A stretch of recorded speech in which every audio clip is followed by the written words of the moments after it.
what if the reason your company feels, so agonizingly slow isn't because you lack the right project management software? Right. Like, what if it's actually because you're structurally built like a machine when you really need to be built like an animal? That is a great way to put it. Think about it for a second. You watch consumer trends just flip almost overnight. You see technology evolving faster than most people can even comprehend. Oh, absolutely. And you feel your own expectations as a customer shifting mid-quarter. But then you look at established legacy businesses and they're acting like the market is going to politely hit pause. Yeah, like time just stops for them. Exactly. Like the market will just wait for them to finish their, 6-week internal review process and then resume once they're finally ready. I mean, it is a profound mismatch in operating systems. We treat companies like mechanical engines with gears and cogs. Mm-hmm. If a gear breaks, you submit a purchase order, swap it out, and restart the machine. But culture doesn't operate like a machine. It's an ecosystem. Right. It's alive. Exactly. And the companies actually keeping pace today are fundamentally built differently. They operate as living, breathing organisms. Wow. Every system is connected. So when one part senses a change, the entire organism responds systemically. Okay, let's unpack this because that shift in perspective is the entire mission of our deep dive today. Yeah, it's a big shift. We are exploring this really fascinating framework from Stellapop. It's titled The Anatomy of a Business That Moves at the Speed of Culture. It's such a great read. It really is. And the central question for us and, for you listening is how do we stop chasing culture and start moving naturally with it? Right. Because right now, to me, it feels like most legacy businesses are running Windows 95 while the culture around them is operating on, ultra-fast fiber optic Wi-Fi. That's a painfully accurate analogy. So to fix that, the framework suggests we have to literally rebuild the anatomy of the business. Yeah. And to move with culture, any organism first needs to be able to sense its environment. Makes sense. And then actually make choices based on those sensations. Yeah.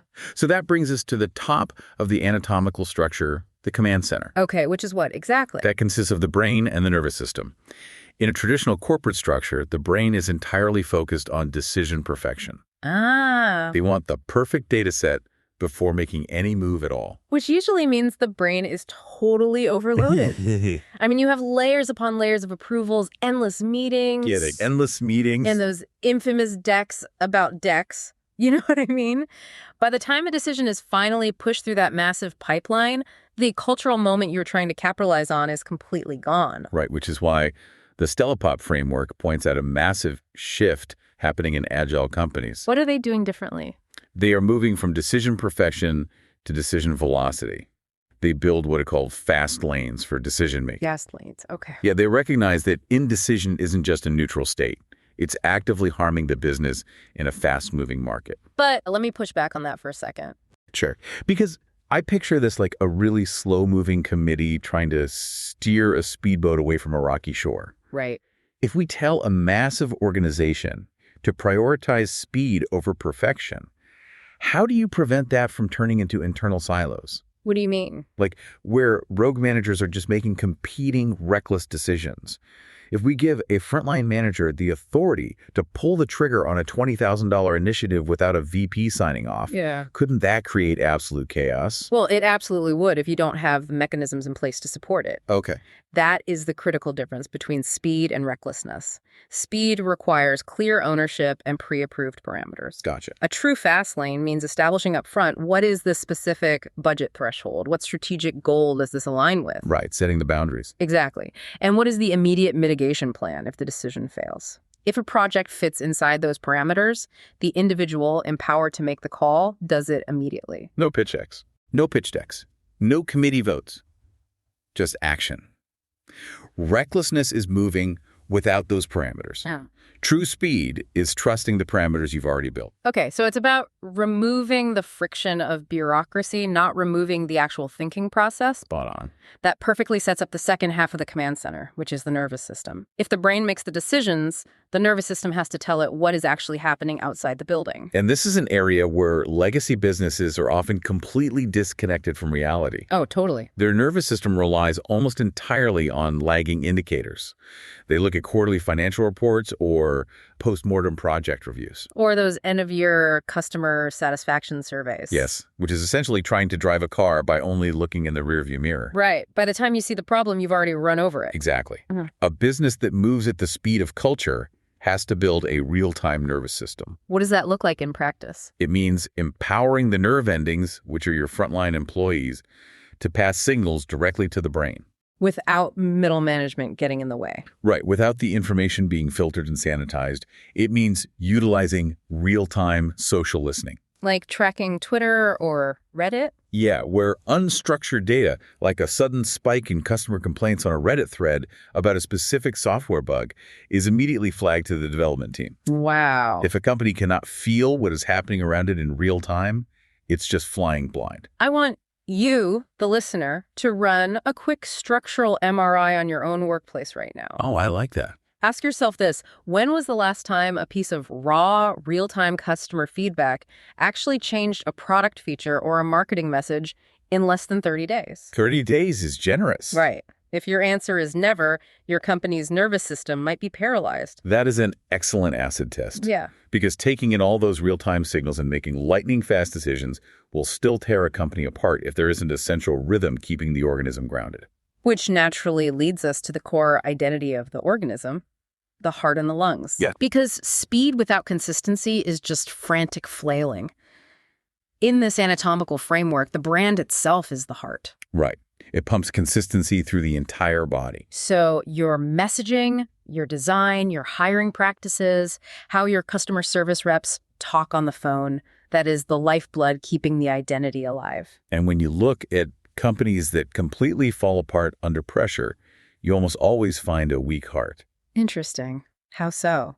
Well, every time they try to pivot quickly to catch a new cultural trend, it feels like a massive identity crisis. Oh, yeah. I've seen that. They don't really know who they are, so they try to be whoever they think the market wants them to be in that specific hour. And this is where the lungs come in. And I gotta say, it's probably my favorite metaphor in the source material. It's a really strong visual. The lungs are about breathing in culture. So consuming outside content, listening to external conversations, monitoring competitors, Right. and then breathing out relevance, like timely campaigns or products that actually match the moment. Yes, breathing in and breathing out. It is the complete antithesis of the stuffy, windowless, corporate boardroom echo chamber. It's like physically stepping outside to take a breath of fresh air. That's exactly it. But practically speaking, how does a company breathe in culture and breathe out relevance without falling into the trap of cringy, desperate trend chasing? That's the danger, right? Yeah. I mean, we've all seen the legacy financial institutions suddenly trying to use Gen Z slang in a TikTok video. Oh, it's painful. It's incredibly awkward. The reason that feels awkward is because that financial institution bypassed the heart. The interplay between the lungs and the heart is everything here. Okay, break that down for me. Breathing in culture is not about chasing trends. It's about understanding context. Let's say a business breathes in a massive cultural shift, like the sudden normalization of generative AI. Sure. The heart has to act as the filter. The heart ensures that whatever the business breathes out in response aligns perfectly with its core identity. So, if a highly technical, nerdy B2B software company breathes in a new social media platform, their strong heart tells them, we don't do viral dance challenges. Right, please don't. We do highly specific inside joke memes about coding errors. Exactly. That way, they are participating in the cultural moment, but doing it in a way that is undeniably them. That makes total sense. When the heart is strong, you never chase a trend that doesn't fit your brand. You know your core identity so intimately that you can move incredibly fast without causing internal confusion. Or alienating your core audience. Right. Let's pause for another structural MRI for the listener. Think about the last major pivot or cultural campaign your team launched. Good question to ask. Did it feel like a natural extension of who you are, or did it feel like you were just trying on a trend's clothes for the day? Because if it's the latter, your organization might need a cardiologist. It's a vital check. Because even if an organization has a strong heart, is breathing the right cultural air, sensing its environment perfectly, and making fast decisions, There's still a catch. yeah, there is still a massive gap between knowing what to do and physically executing it. Right. The organism has to actually move without tripping over its own feet. Yes. So what does this all mean? That brings us to the mechanics of action. the skeleton and the muscles. This is where the rubber meets the road. The Stellapop framework describes the skeleton as the need to build a structure that supports rather than restricts. And reading this, the image I couldn't shake was trying to build a multi-million-dollar high-speed bullet train, Okay. but forcing it to run on tracks made of 18th century cobblestone. Oh, wow. That paints a very clear picture of the friction involved. Right. The engine, your strategy, your talent wants to go 200 miles an hour.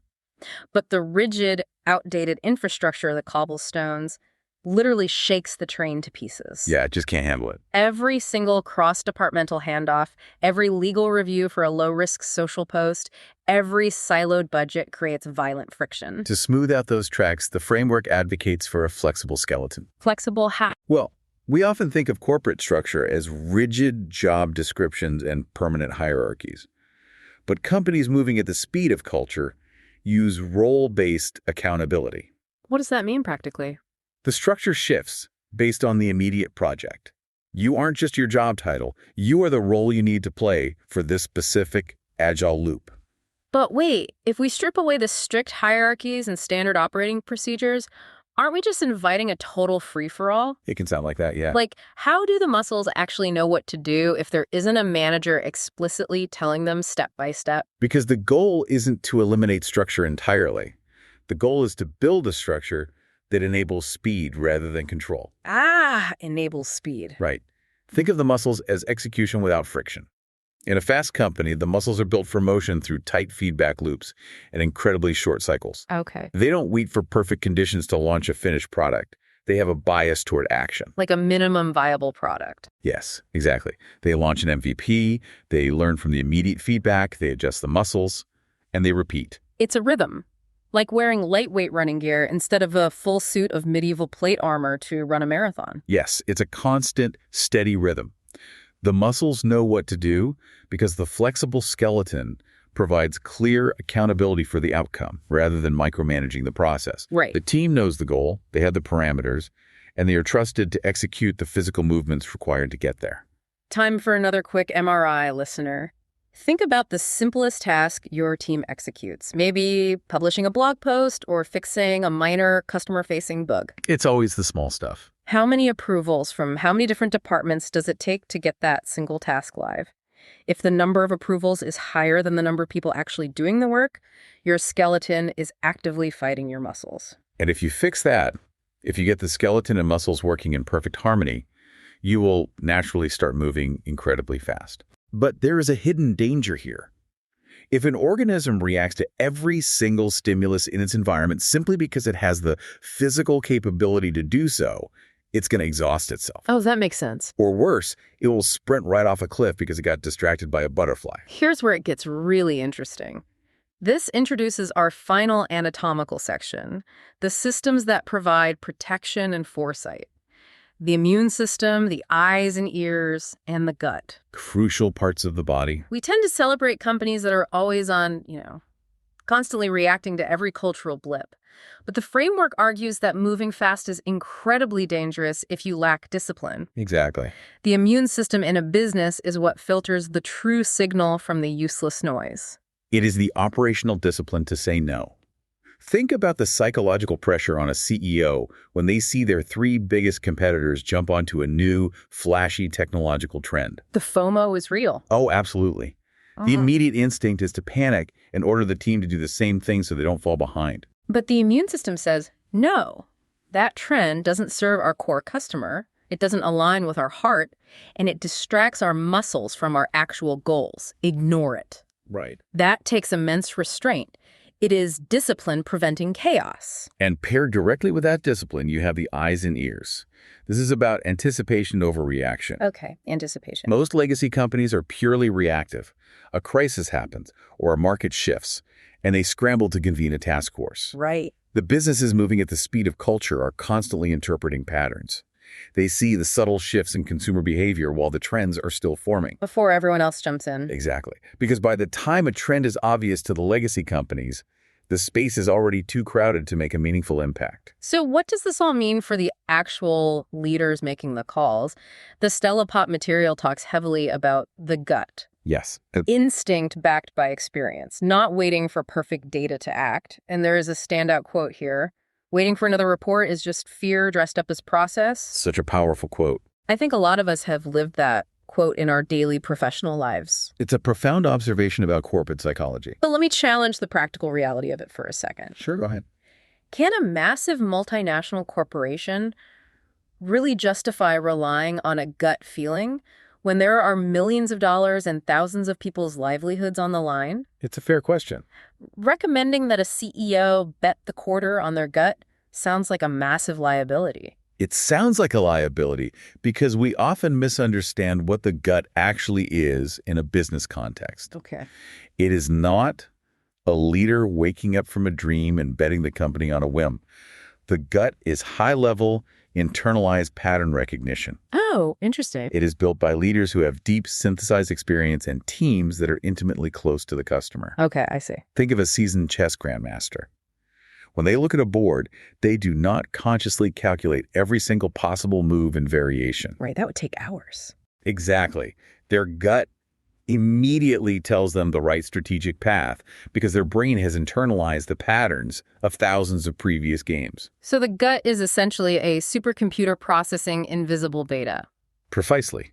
And this is where the immune system plays such a crucial role again. By having the discipline to filter out the useless distractions, the gut and the eyes and ears can focus entirely on the subtle shifts that actually matter. They aren't ignoring data. No, not at all. They just refuse to wait for perfect, undeniable data. They understand the opportunity cost of waiting. Right. If they wait until a 50-page report proves that a cultural shift is happening, their fastest competitors have already acted on it, monetized it, and moved on to the next thing. Fear dressed up as process. That is your final structural MRI for today, listener. It's a tough one to face. The next time a project is delayed because someone requested an additional round of market research or another feasibility study, ask yourself, do we genuinely lack the information to move forward, or are we just afraid to make the decision? It requires a profound level of honesty to answer that question, because recognizing those structural flaws is the mandatory first step toward evolution. Yeah. You cannot rewire a broken nervous system if you refuse to admit that the signals from the front line aren't reaching the brain. The ultimate uncomfortable question posed by this entire framework is, this is your organization built for speed, or are you just hoping you will be? And hope is not a strategy. Hope is not an operating system. If your brain is overloaded and demands perfection, your decisions will always lag. Right. If your tracks are made of cobblestone, your muscles will never execute smoothly. The companies winning today aren't necessarily the ones with the deepest pockets or the most recognizable legacy names. No, they aren't. They are simply built differently. They're dynamic, living ecosystems. They're built to continuously adapt to the environment they operate in, rather than trying to force the environment to adapt to them. And that leaves us with a final, lingering thought to mull over as you head back into your own corporate ecosystems. We've talked extensively about how a business must operate like a living organism to survive moving at the speed of culture. But biologically speaking, what happens when a living system encounters an entirely new environment it was never meant to inhabit? Oh, wow. Think about a massive structural paradigm shift, like the total integration of artificial intelligence into every single facet of daily life. Yeah, that changes everything. Can an established legacy organism, no matter how much it tries to loosen its skeleton and speed up its brain, actually evolve its anatomy fast enough? That's the million-dollar question. Or is it biologically doomed to be outcompeted by younger, natively agile species that were born directly into that new environment? Are we just trying to bolt high-speed engines onto cobblestone tracks, or is it time to build a completely new machine from scratch? Something for you to think about as you navigate the speed of culture this week.